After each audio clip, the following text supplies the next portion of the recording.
Okay, good evening, everyone. Like to call to order the May 8th, 2025 Library Board of Directors meeting. In attendance, we have Alex Knopp, Janie Williams, Geraldo Williams, Patsy Brescia, Sherelle Harris, and Moina Noor. And so first on the agenda, we have the acceptance of the minutes. Can I get a motion to accept the minutes of April 10th, 2025? So moved. Second. Are there any edits or comments? Okay, just let the record show that Mary Mann has joined the meeting. Okay, all in favor of accepting the minutes? Aye. Aye. Aye. Any, Abstention? yeah, Mary abstains. Yeah. That's okay. Okay, so, and I don't think there's any public participation, Cheryl, no, okay. Okay, so, I'd just like to give a little bit of an update on the charter revision. So, at our last meeting, I think, so it was at the not the, oh gosh, what date was it? It was the charter revision meeting in April, the first one, after our last board meeting. The Charter Revision Commission had the library directors on their agenda. And Laurel and I both attended that meeting. And Laurel spoke at that meeting, and I sent you a little bit of a recap of what she said through the Nancy on Norwalk article, just basically supporting the board's role in the appointment of the library director and the language in the letter that we sent to them. And so they took up the discussion that evening, and two questions. They kind of left the meeting with two questions. One is trying to get a better sense of what exactly happened at the last meeting, during the last charter revision process. It seemed like people were there was a desire to protect the library from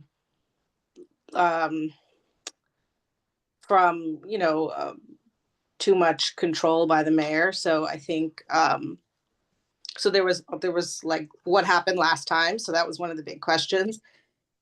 And the second question was, in this kind of desire to protect the library, like how do we make sure that the library board is not completely under mayoral control as well, and who appoints the library board, and so those were kind of some open-ended questions that they had at the meeting. And so I did have a conversation with Tyler Fairbarn, the head of the Charter Revision Committee, and he and I, from my perspective, I told him a little bit about what happened last time. He was on the committee itself, so he was, and he is very much, understands our desire to protect the library from this, from any outside political forces, or at least try to kind of have a balance of power. And also there was a letter that the president of the Association for Connecticut Library Boards wrote in support of our charter change. And so that's going to the Charter Revision Commission. And the other thing that Tyler said would be helpful is if we have language from any other charters that are municipal libraries. And I told him that I do, and I would be sending that to them as well. So their next meeting, it was not on the last charter, the library was not on the last charter revision committee meeting. It may be on the next one, which is May 13th. They'll need to have this discussion pretty soon because they're wrapping up. I just looked on the website and their last meeting is May 27th. So, we're making some progress. So, hopefully it will be, we'll have more news at the next board meeting and I'll keep you informed.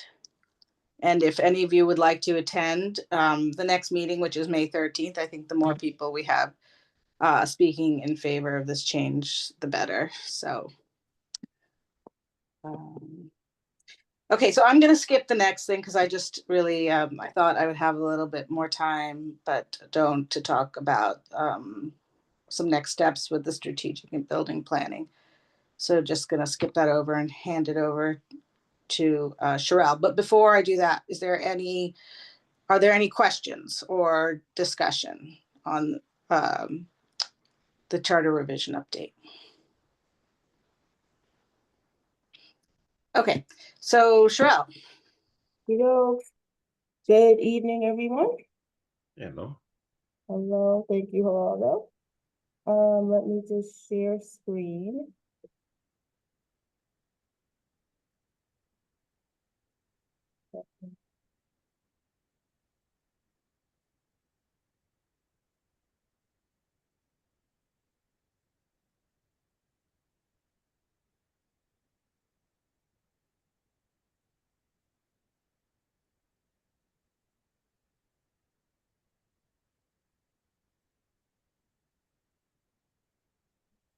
Okay. Can everyone see the screen okay? Yeah. Okay, so basically, first on the agenda is the parking lots update. So I've just been trying to give you guys an update since our first meeting with the Parking Authority on August 13th, 2024. And the last revision was May 3rd, 2025. So basically, at present, we have 3 parking lots. We have our main library parking lot, which has 37 spaces. We have the 3 Belden lot, which has 11 spaces. And at present, we have the Eagles lot, which has 30 spaces. We do have 15 spaces at the Yankee Doodle Garage for library parking. So there are a couple of things that are going on.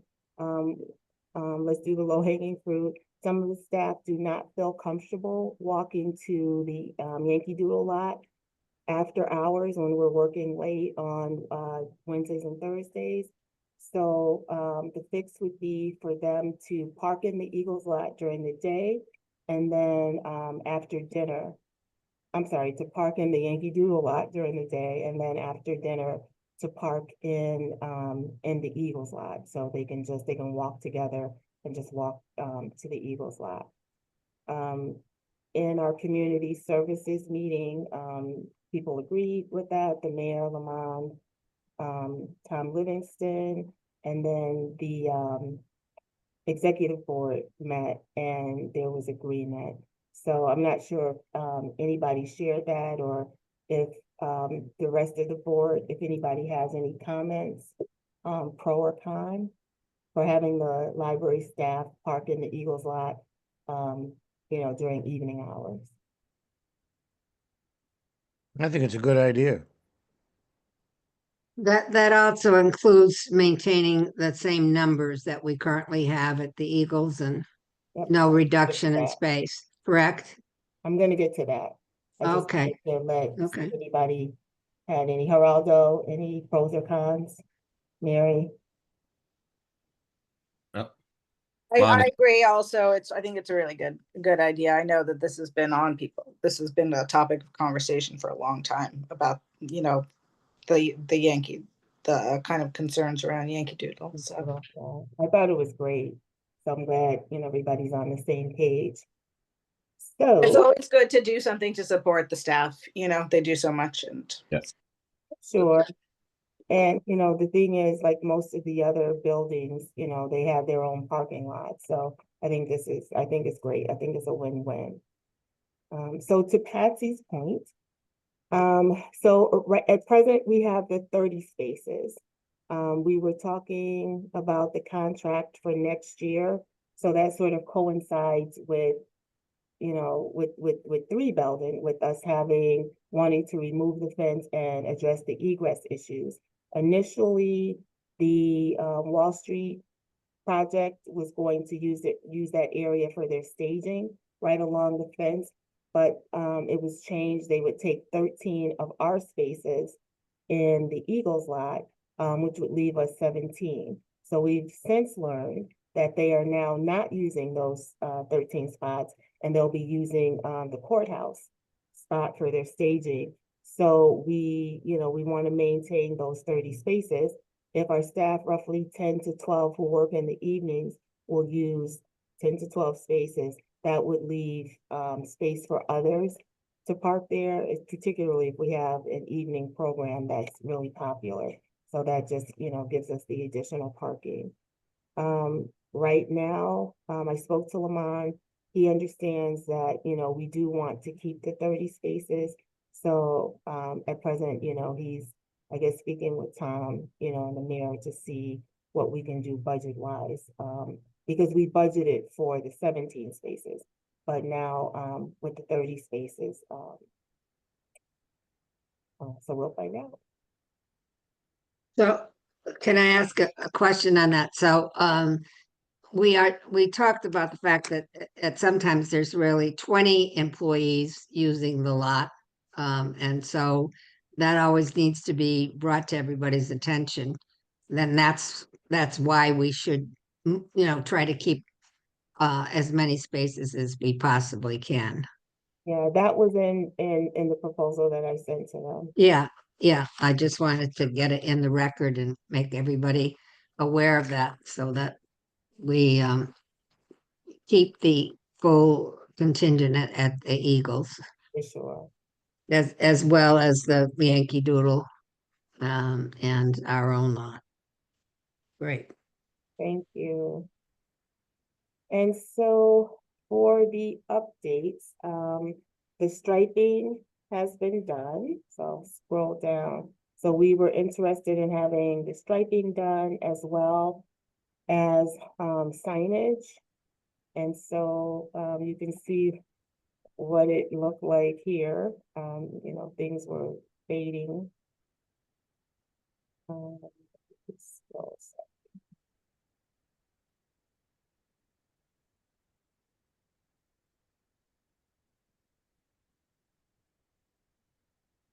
So the 3 Belden still needs a lot of work, and at present there's no movement on 3 Belden other than it's been striped.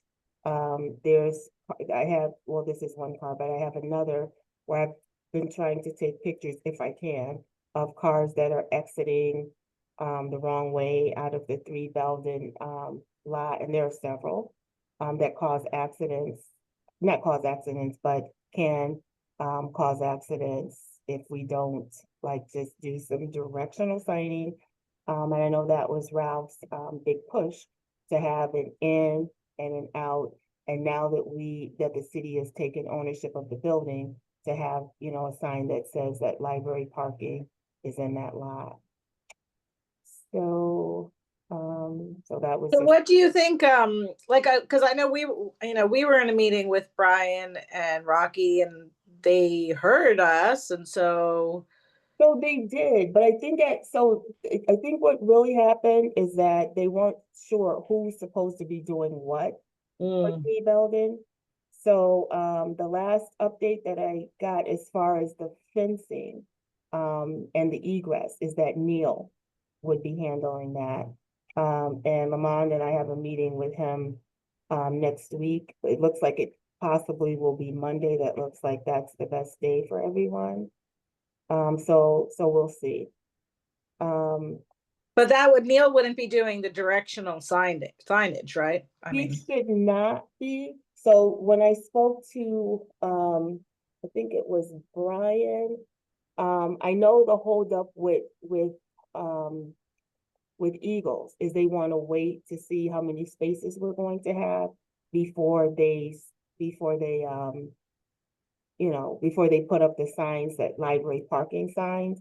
I did ask them, so let's just take a look at this. So we have the directional signing that says, as you go up the ramp, that there's additional library parking.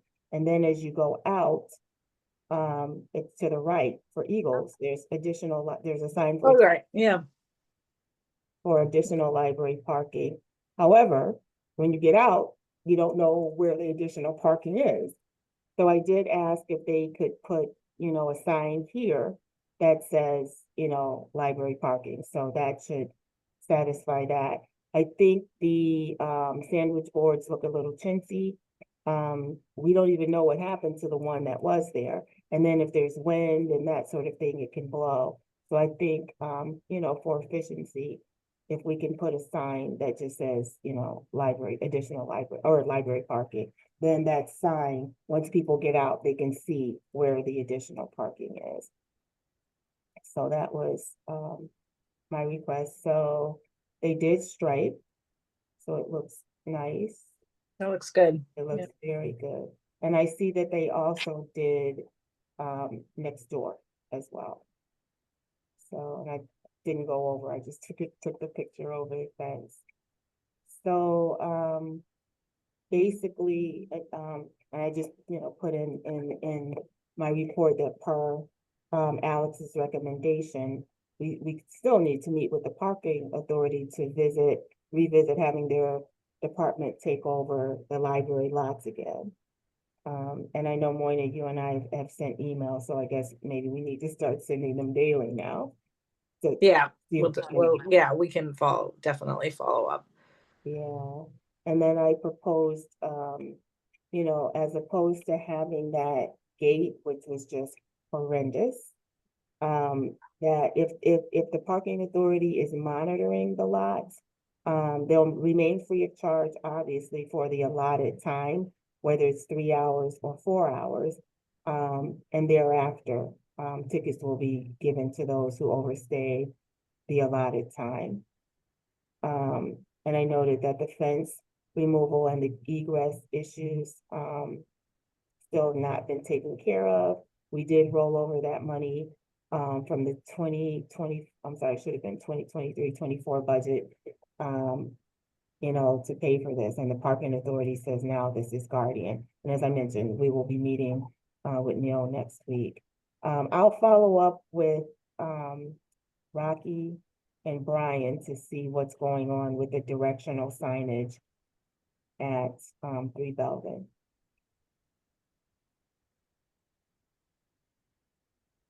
Any questions? I mean, do you hear any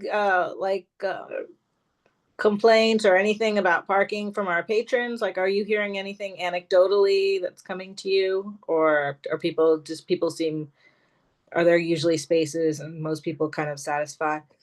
They seem okay, except for when we have the big programs. So when we have, big programs, a lot of them are not even aware that Eagles is an option. So I'm glad that we do have that directional signage, but once, Eagles is identified as a place that library patrons can park, I think that will be even better. Yeah. With this, they don't know. They go out and then they'll just look where is library parking? And so if they put it here, I think that will be better. So yeah, for bigger programs, yes. Yeah, I mean, I've been there for bigger programs when there's really hardly a spot anywhere. Yeah, still, even with all that, with the parking, so.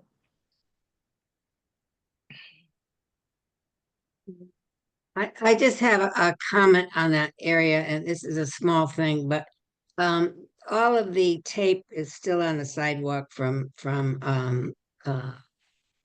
COVID. The 6-foot distance, and it's a little shabby looking. Can we get that off of the sidewalks? Sure. And I did email them too, because we have some other signs some standalone signs there, some of which are just, you can't even read them. So I Yeah. email about removing, I took pictures and emailed them about, just getting rid of that. Follow up. Anything else? Anyone else? When do you think we'll know from Lamond about the remaining 13? And I'm assuming that the city would just put in that extra money, or is that the Don't know. understanding? We don't know. You don't know. Hoping, but at present, we don't know. I know he has his Monday, meetings with the mayor, so, I can see if anything was discussed during that time.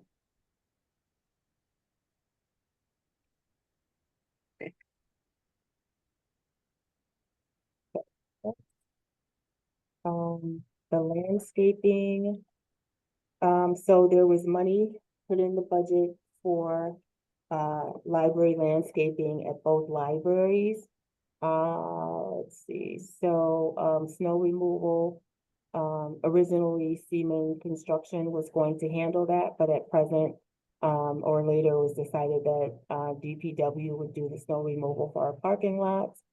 The lawn care, we do have a landscaping company and the scope, should be spring cleanup, attend to the plants, the flower beds, getting rid of debris, the weekly lawn maintenance, cutting the grass, edging the grass as needed, fall cleanup, planting and basic, trimming of shrubs. So, the contract, from my understanding, was supposed to go through April and begin in April and go through October. We hadn't had anything, so, the lawn was looking really shabby, so our guys, mowed both of the lawns. I've been speaking with Neil to see if we can get consistent days, even if it's different days at the libraries. But if we can get a consistent day, just say like consistent Wednesdays, then our guys can be prepared to see what they need to do like in between time. So, I heard from him today. He said he's gonna work on that.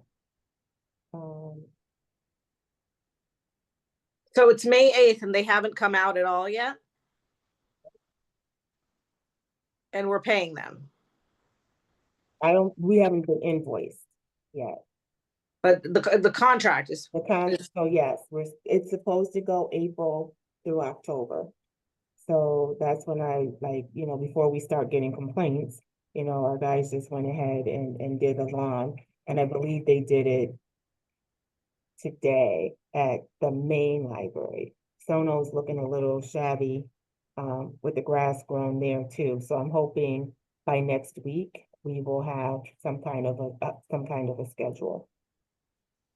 I mean, granted, we know if it rains, they won't come. So hopefully, they can plan if they don't come one day. I don't know what their schedule is like. So just say if they give us Wednesdays, they may promise to someone else on Thursdays.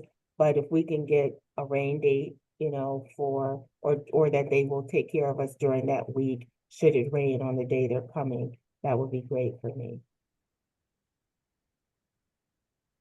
They're also, Neil and I talked last year, and I followed up this year. The rose garden was cut.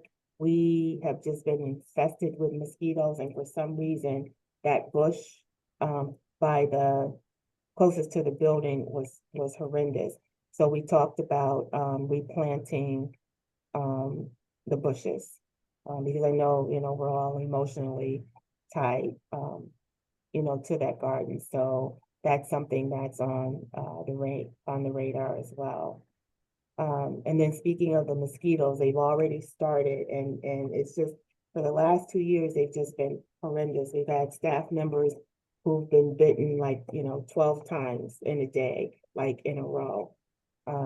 We've already seen them flying.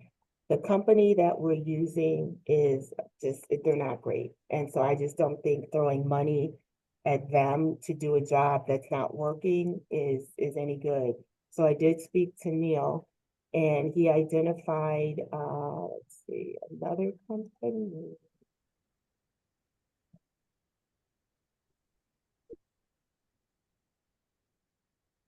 So there's a company called Mosquito Squad Plus. So, and that's what they do. They deal with mosquitoes and with ticks.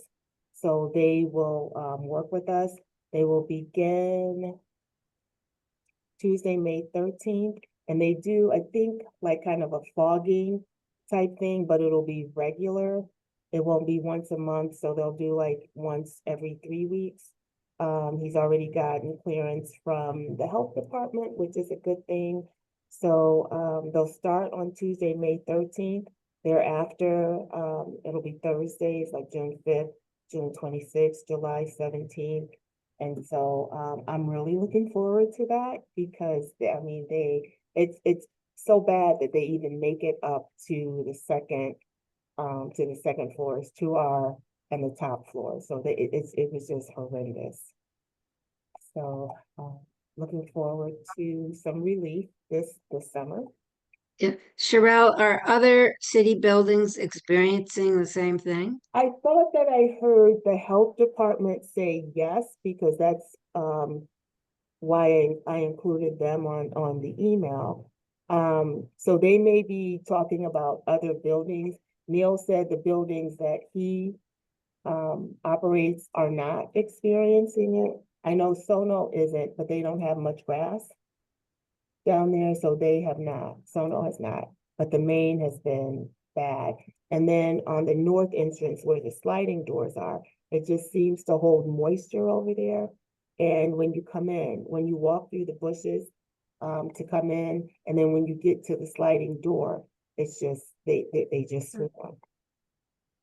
And so, and then Are there any drains there that are actually maybe blocked, which is causing some of it? Did they clean them out? Do you they know? did. And so what Neil has done, what he does is he I forget what he calls it, but he puts something in those drains. Yeah, but I'm talking about, cleaning it out so the drain works more effectively. So we did that last year. I'll follow up with him this year, but last year, I remember we found the standing water on the Three Yeah. Belden property. And so it was, the water was just sitting there because the drain wasn't pitched. So they did pitch the drain there, but I can follow up to see. I know he did email me to say that he did drop those things in the drains, and I'm assuming, if there was an issue, he would have said something, but I'll follow up. Well, I think Patsy's on the right track here. It's, standing water that provides a breeding ground for mosquitoes. And I'm very skeptical of the fogging because it has some negative public health results. Farting and pregnant women walking by, it's not good. And that's why the larvicide that's put in drains and other areas is the best kind of prevention because it's the safest in terms of public health. So Well, they did clear it through the public. We can't do like regular pesticides, but they did clear it. This is sort of a green treatment. So they did clear it through the health department. Oh, okay. Well, I'm not a health expert. All I know is when this happened in the city 20 years ago and around the state, we focused on the larvicide, canceled the fogging that had been done because it's less able to be confined and safe. All I'm saying is I think the maximum effort should be made for prevention using larvicide and eliminating standing water, and then use the other stuff in a minimal way, if you can. Okay. So we did discuss the standing water last year. So that's how when they walked, they looked at the drains and that sort of thing. They pitched that drain on Three Belden. So I know he's very aware of the standing water issue too. Hey, Sharon, when they're doing the fogging, do they make sure people aren't in the area there that they're not fogging? 7 o'clock, they'll be doing it. Yeah, but I'm saying, do they make a sign or something so if people are on the benches or stuff, they'll know to leave that area? I'm sure, and if they see people, I'm sure they'll tell them too. Okay. Alex, I just read an article about this. pollinators and ladybugs and bees. Oh, Okay, so, I just gave some updates, for the poet laureate. She, has a mailing list that I don't know if you guys have seen it, but it was in, the packet. So if anybody wants to join her mailing list and see what she's doing. She also has, created some accounts, the Poets of Norwalk. She has an email, Instagram, and so, Oh, yeah, I thought it was pretty cool. Very active. She's got a lot of things going on. And I'm very proud to announce that Evelyn Cunningham, our children's librarian at the main library, has won the Connecticut Library Association's, what is it, I can never say it, Heptlin Award. Great. Yeah, Evelyn is like just one of the most loveliest people. I remember I met her, she worked at Sono for a while. I actually helped train her. And she was lovely then, she's lovely now, and just, sorry, I should turn my phone off. Good news. Just one of the most lovely people. So, they definitely got it right, with this one. So I'm just gonna read, if I can find it a little bit. So Vicky Otis, who's the head of youth services at the main library, she wrote that Evelyn makes each child feel seen, heard, and valued at the library. She's a friend, a mentor, and a source of joy to so many. She began her journey at Norwalk Public Library 15 years ago as a substitute librarian, quickly becoming a beloved and invaluable part of the team. Her work ethic, compassion, and warm personality immediately set her apart, making her the most sought-after substitute in the system. She soon found her true calling in children's services, transitioning first to a permanent part-time position and later becoming a full-time children's librarian. So, congratulations to Evelyn. We actually had a little gathering for her today. And let me just show you, hold on, give me 1 second to share my screen. Is there gonna be publicity on that? Yep, press release went out today. Okay. Hold on 1 second. Here we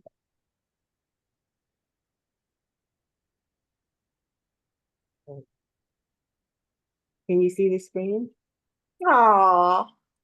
So that's her husband, and that's her daughter, who traveled, I believe, from Germany to be here for this. And originally Evelyn wasn't going to go, but later they convinced her when her daughter, came home. And then that's her and Vicky. And the press release that went out today. Was That's there an great. event somewhere that took place? Like, was there? At CLA, the CLA conference, Oh, was that recently or when was that? April? Oh, okay. That's great. Oh, yeah. I mean, I'm just very glad that she got it. She definitely deserved that award. She's one of the most genuine, just children's librarian was definitely her calling. Nice. Well, I can speak from personal experience that when we spend a lot of time up in the children's section of the library, and Evelyn is always like kind of just a regular fixture and always so helpful and lovely, like you said. She's very lovely, yeah. So it just warmed my heart to make sure, and she's so lovely that I know Evelyn likes sweets, but Evelyn is also one who likes to watch her weight too. So I gave her, Vicky and I were planning something for today, and I gave her a pie from Michelle's Pies. It was for her because I didn't know her palate, so I had to call Vicky. And so, true to Evelyn form, she shared, with everybody. She didn't just take it for herself, but today we also had, pie for her too. And she choked up. It's just, it's always nice when you see it wasn't a political thing. Evelyn definitely deserved that award. So kudos to Evelyn. I think it would be appropriate if the board sent her a letter of congratulations. Absolutely. Yeah, I definitely. That's a great idea, Patsy. Absolutely. I agree with that. That's a great idea. Mhm. I'll write something up and share it with everybody. Awesome. Okay, so as far as the operating budget. Just-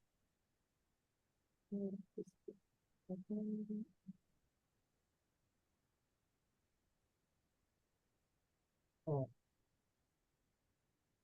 wrong thing.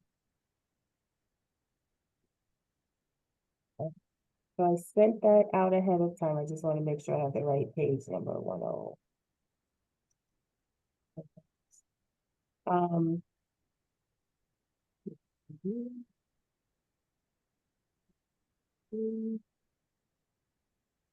So nothing really changed. So we basically only had the two requests. One was for the for landscaping, and then the other was for the books. So the books was just a precursor because the 15,000, as far as you know, how we have to pay for the ebooks, the downloadables. You know, I mentioned, you know, this was a precursor, but the next fiscal year we'll be asking for $60,000 because we have new residents that are moving into Norwalk. I mean, it's growing. And so the downloads, you know, they're growing, and the waiting time that people are waiting for holds is growing. So our ask was minuscule, but I did share the budget with you, but there was no change. We basically got what we asked for.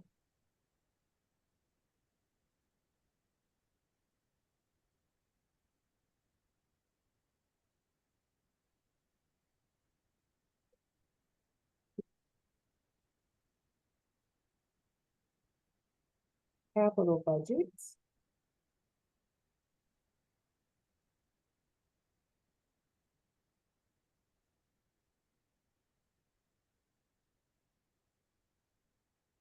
Can you see the screen?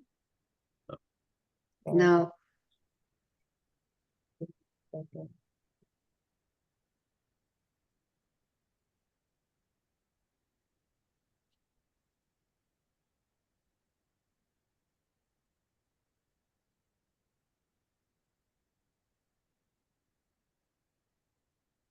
What about now? Yes. yes. Okay. Yeah. So for the library, door handles, that was approved. The library van is approved. The Norwalk digitization program and the laptop vending machines, which is contractual. The Norwalk digitization project is part of the ongoing project. With the library van, there are a couple of people that I would that I want to talk to, and that's someone at the school system, and I forget. They suggested that I speak to, you know, people who are using the electric vehicles. I think we should be fine because we do have the charger at the main library, but I would like to get your thoughts as far, because we have the money to do the electric vehicle as opposed to the gas vehicle. You know, we're not necessarily driving long distance on a daily basis. It's, you know, between the libraries, going to the dump every now and then, you know, we're dropping items off. Once we go to Homebound, we'll be using the van to deliver books for the Homebound. So I just want to make sure everybody's still on board with getting the electric vehicle. Absolutely. Yeah, yeah. You do that. Mhm. Yeah, I'd like to also make a comment on that. You know, with how many years we had the other van, was it like 15 years? Okay, going on. Okay, so, you know, the likelihood of this one is gonna be a minimum of 10, if not more. And it just would seem very foolish not to move forward in a positive way with what's potentially, and the other part is, aren't you buying this through the pool? Through the city's Through the pool? city, correct. Yeah. Okay, Matt Halverson, I want to give him a shout out. He's been great. So he's the Yeah. one, whenever I give you the quotes, he's the one that gets them, you know, from the state Yeah. contract. He's the one that'll be working with us to purchase the van. So So will we use the charger at Sono to charge? we can use it either one. We have one at the main library as well. Oh, That's where they do the pop-up, they charge the pop-up truck. okay. Oh, right. Okay, I know where it is. Mhm. With that one, so I'm excited. Good. So I'll move forward. I just wanted to make sure, you know, because there had been some, at the state level, some debate. So, since you guys are on board, we can move forward. Main library door handles. Neil is working on so many other projects with us. We haven't had a chance to discuss, this one. He and, hold on, why can't I think, Bill, our ADA coordinator, put together, the quote, so I will work with him on that. Right now, we're working on the chargers, at Sono, and also on the security cameras, for both libraries.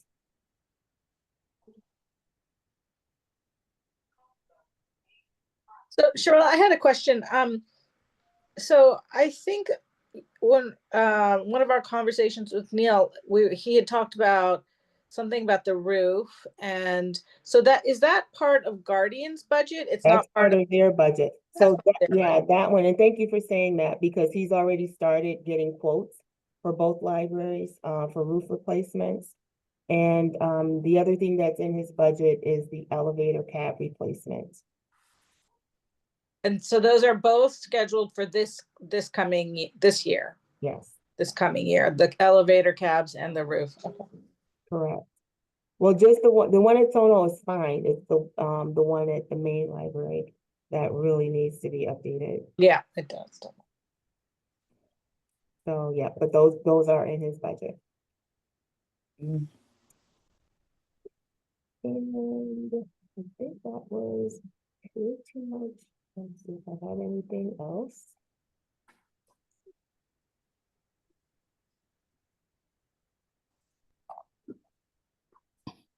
Nope, that was it for me. And then we do have, you know, some upcoming programs. At first, I did attach, but for some reason, I guess it didn't attach. We have a newcomer. Her name is Aunt Jay, and her last name is Bakalov, and she's just phenomenal. She was hired at Brightview to help some of the patients. Drop me at the mansion and then. Oh. So anyway, she does holistic healing. She's her wealth, I mean, the wealth of knowledge she has is phenomenal. And, you know, people have been talking about it and talking about it and talking about it. When we booked her, I wasn't sure whether to tell her to do it morning or afternoon, so she did two. She did one on August 30th, and she'll be back on April 15th. I'm sorry, May 15th, during evening hours. I believe she's doing 6 to 7:30, but she is just phenomenal.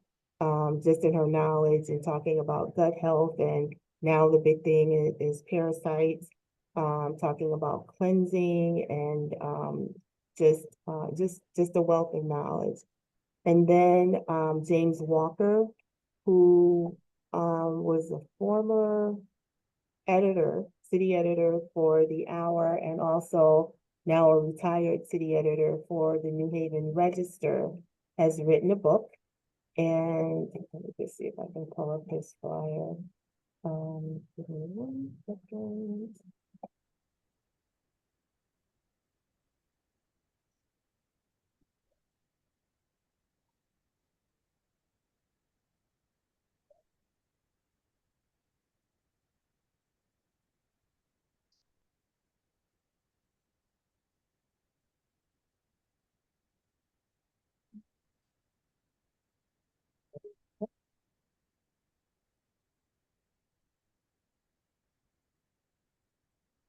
Can you see the flyer? Yes, we can see it. Thank you. So he's written a book. It's called Dead Windows, My Long Journey Out of Domestic Violence. And his story is, I know the story verbally. I have not brought myself to yet to read the book, but some of his most horrific memories began before he was even 7 years old. Most men don't talk about domestic violence, but he pretty much lays it out. Vance Alexander, who many of you may know, Vance has written a really wonderful book. One of my favorite books is his book called Expectant Journey. And he also does the miniatures, that's often displayed in the library. He came to my office and we were just talking and I gave him a copy of the book. He came back about two days later and he was in awe. And he definitely, he said he will definitely attend. James is a phenomenal writer. And it's a very sad story, but the good thing is that he went on and he became city editor.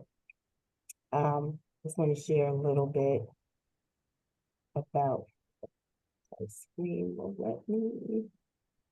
So he's an award-winning columnist and a retired senior editor at the New Haven Register in New Haven and a former city editor for the Hour newspaper.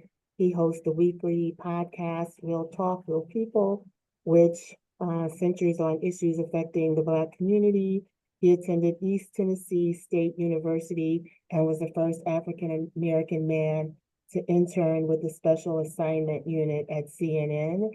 In his work as a journalist, including a stint as a TV reporter in Knoxville, Tennessee, he has met 3 presidents, Bill Clinton, Jimmy Carter, and George W. Bush. So I'm looking forward to him getting his story out there, but it's a compelling story. The domestic, let's see if I can get this right. Domestic Violence Crisis Center reached out to me. They want to have a table at his or have a presence, during the program. So that's it for my report. Thank you. Welcome. Okay, so can I have a motion to adjourn? I so move. Okay, Patsy moves, Alex seconds. See you over at the foundation meeting. Okay. Bye-bye. Bye. Bye.